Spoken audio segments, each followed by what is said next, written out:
Alors, je vais vous parler de quelque chose qui est à la fois vital, physiologique et en même temps pas un sujet passionnant dont on aime parler au quotidien, les toilettes.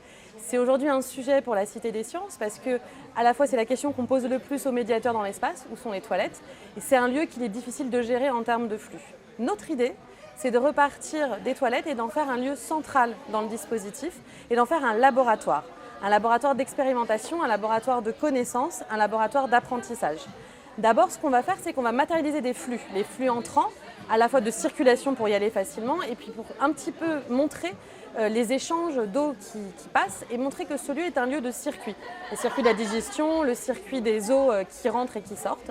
Et puis vraiment de faire tester différentes choses aux enfants dans ce lieu, tester le pH, tester les odeurs, les bruits. Et l'ensemble de ce dispositif de laboratoire va leur permettre d'apprendre des choses, de se comparer, à la fois de comprendre leur corps et de comprendre le monde biologique qui existe autour d'eux.